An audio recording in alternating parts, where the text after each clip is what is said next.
The Torah tells us something this week that seems like it's just a historical fact. That Moshe, set up 3 cities of refuge. Cities that provided protection for someone who had killed someone else negligently, so that the relative of the person they killed couldn't engage in vigilante justice and kill them. But the sages say it's not just a historical fact, it's an important lesson.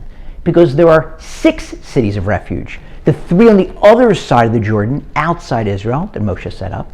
And then the 3 in Israel that Yehoshua later set up. Moshe knew he wasn't going to be able to set up all 6.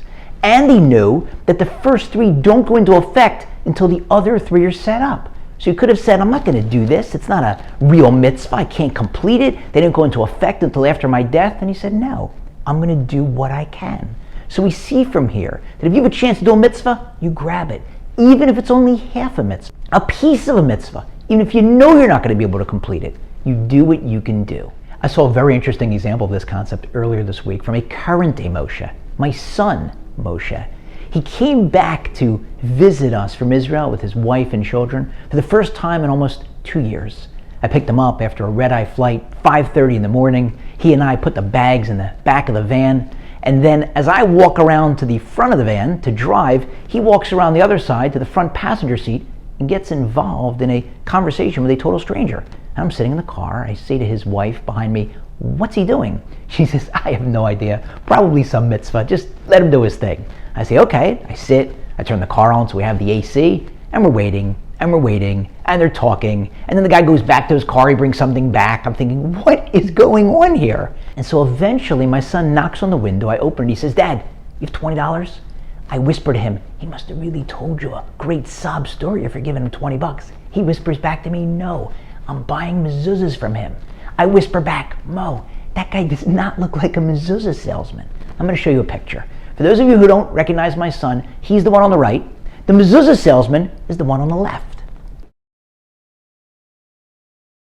And we can agree. The guy who my son said was a very nice guy doesn't exactly look like a mezuzah salesman. And what's he doing selling mezuzahs at Newark Airport at 5:30 in the morning? And the answer is, he explained to my son that he was hired to do a demolition job. And the home, he figured out somehow, was owned by a Jewish person. His boss said, just throw everything out. But he saw that there were these strange things on the doorposts. So he took them down and said, the next time I see a Jewish person, I'll ask them. Went over to my son, are you Jewish? Yes. My son's thinking, where's this bageling going to go? And he tells him the story. And he shows him the mezuzahs. And my son then negotiates with him and buys them for $20.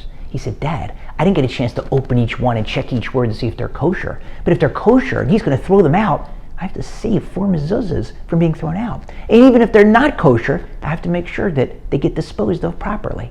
I said, son, I'm pretty sure that your namesake, the original Moshe, is pretty proud of you up in heaven. When we have the opportunity to do a mitzvah, we have to grab it. That's what the original Moshe showed us. And we've got to model our behavior after him.